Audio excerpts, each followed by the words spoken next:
नाजरीन, एक और बंदा भी था, आपको याद होगा, लाल टोपी पहनता था, बंदूकें हाथ में पकड़ के प्लाटों में दौड़े लगाता था, कभी इधर भागता था, कभी उधर भागता था, कभी उधर भागता था। वो लाल टोपी वाला मिल ही नहीं रहा कहीं पे, उसको ढूंढ ढूंढ के थक गए। आप मेरी इज्जत ले जाएं, मेरी इज्जत लूट लें, लेकिन किसी तरह मुझे बचा लें। तोबा तोबा तोबा। सारी जिंदगी वो कभी करनाता में गोते लगाता था, फिर वहां से कहता था मैं कुस्तुनतुनिया पहुंच जाऊंगा, फिर वहां से कहता था घोड़ों पे बैठ के मैं यरूशलेम चला जाऊंगा। ऐसी ऐसी कहानियां उसने कौम को कराई हैं। कई दोस्त हमारे तब भी कहते थे बहुत बड़ा फ्रॉडिया है। तो वो लाल टोपी वाला कहीं दिखाई नहीं दे रहा। वो किस महाज पे इस वक्त कहां पे मौजूद है और क्या कह रहा है? इन्ना लिल्लाहि व इन्ना इलैहि राजिऊन। ये लोग ना सिर्फ बेगैरत हैं बल्कि जाहिल भी हैं।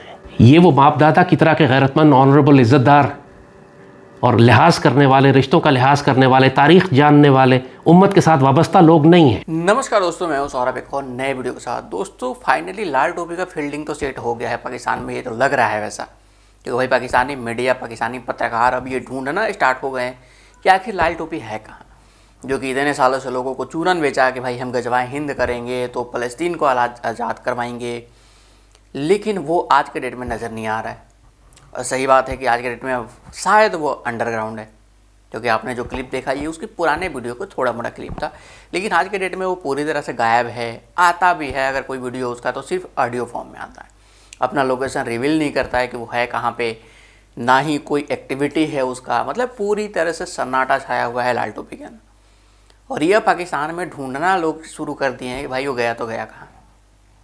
तो चलिए देना है तो सबसे पहले इस वीडियो को देखते हैं, और अगर वीडियो चलेगा तो वीडियो को लाइक जरूर से कर दीजिएगा, चैनल बनाया तो चैनल को सब्सक्राइब कर लीजिएगा, बेल आइकन प्रेस करना ना भूलें ताकि हर आने वाली लेटेस्ट वीडियो का नोटिफिकेशन आपको मिल सके, और अपनी राय कमेंट्स जरूर से दें। तो चलिए सबसे पहले इस वीडियो को स्टार्ट करते हैं, फिर मिलते हैं वीडियो के एंड में। देखिए, ये सारे एस्टेब्लिशमेंट के तैयार किए हुए लोग थे, और ये बेचारे अब मुंह छुपाते फिर रहे हैं कि जनाब इन्होंने तो जो सारी जिंदगी हमसे बयानियां बनवाया उसी का बेड़ा गर्क कर दिया। यही हुआ था ना उस मीटिंग में। जनरल बाजवा ने कहा कि आप कश्मीर को भूल जाएं और आप इंडिया के साथ तजारत के मामलात में नॉर्मलाइज करें।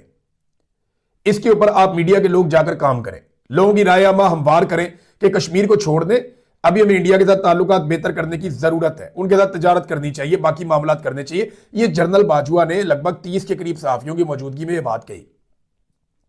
मैंने हाथ खड़ा कर दिया। मैंने कहा जनरल साहब, 70 साल कौम को चूरन बेचा हुआ है कि कश्मीर आप आजाद करवा के देंगे, आज आप कह रहे हैं कि जाके हम ये खबर दे दें। मैंने कहा सबसे पहले तो मेरे घर वाले मुझे निकाल देंगे घर से, ये आप क्या कह रहे हैं? और जब अपने जनरल बाजवा को कहा कि क्या हम जाकर आपको कोर्ट कर दें, उसने कहा मैं मुकर जाऊंगा। आप अंदाजा करें ये कितने फ्रॉडिये लोग हैं। उसने कहा जी मैं मुकर जाऊंगा, मैंने जो बात की है ये ऑफ द रिकॉर्ड की है, जाके आपने ये करना है, मेरी आपको सजेशन है आप जाके ये करें। इसराइल को तस्लीम करना है तो इसके ऊपर भी एक रायनामा हमवार करें। ये उस वक्त आर्मी चीफ की सोच थी, और मैंने ये रिपोर्ट किया था, ये मैंने उस वक्त भी बताया था। ऐसा नहीं है कि आज पहली दफा बता रहा हूं, ये जनरल बाजवा आर्मी चीफ मौजूद था जब मैंने ये बात बताई थी, और ये कहा था कि जनाब ये अब फौज पंगा कर रही है, इसकी मैंने कीमत भी चुकाई थी। बहुत महीने पहले, पता नहीं साल से भी ज़्यादा, एक वीडियो जो है वो रिलीज़ हुई व्हाट्सएप के ऊपर, मैंने उसको पहले देखा। अब वो वीडियो टिकटॉक पे है, और ये वीडियो है जिसमें एक पाकिस्तान की फ़ौज के एक अफसर जो हैं, खासे फरबा किस्म के, उन्होंने यूनिफॉर्म पहना हुआ है, हाथ में एक स्टिक उठाई, मेरा ख्याल है मेजर होंगे, कर्नल तो नहीं लग रहे मुझे।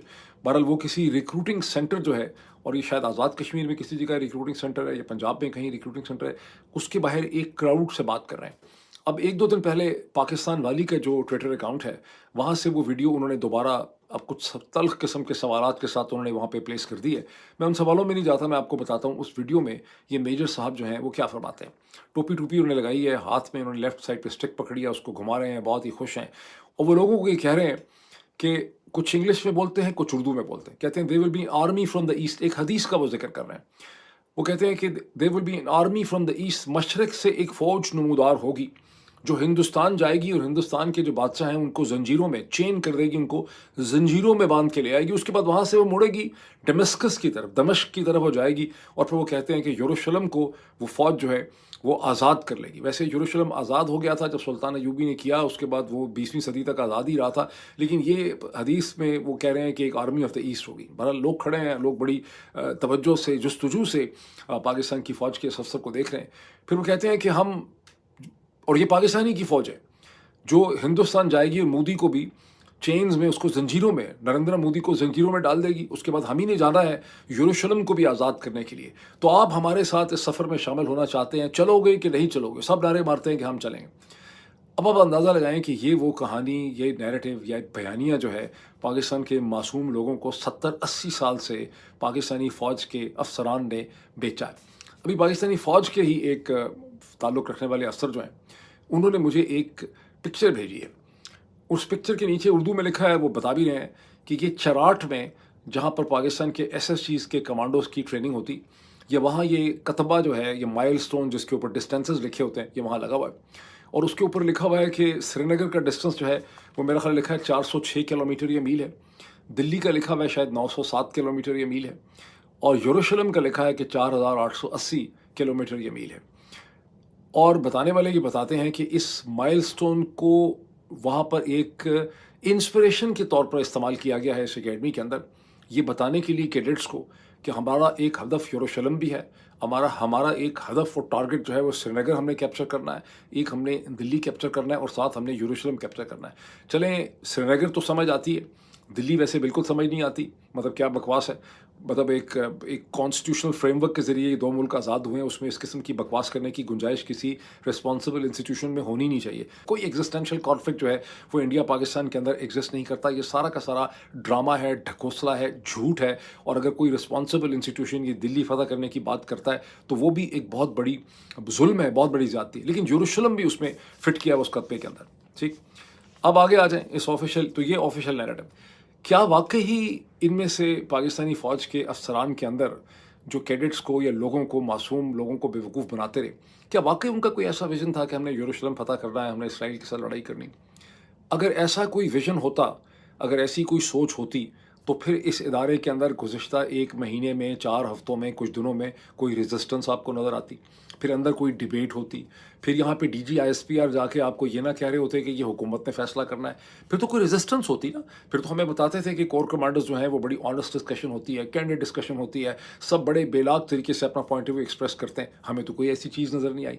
इससे यही पता चलता है कि कभी भी कोई ऐसी सोच, कोई ऐसा विजन नहीं था। ये सिर्फ और सिर्फ हम सब लोगों को, सिविलियंस को, फ़ौज के मासूम अफसरों को, जूनियर अफसर्स को, सिपाहियों को बेवकूफ़ बनाने के लिए, फुद्दू बनाने के लिए और शाहदौले की चूहियों की तरह ट्रीट करने के लिए ये सारी की सारी कहानी बनाई गई थी। दोस्तों, अगर देखा जाए तो लाल टोपी की पिटाई इन्हीं PTI वर्करों के एक बार इन्हीं PTI वर्करों के हाथ से हो चुका है, लेकिन इसीलिए लाल टोपी इतना चिढ़ा रहता है और फिर से ढूंढना स्टार्ट कर दिया है सब PTI वाले कि गया तो गया कहाँ।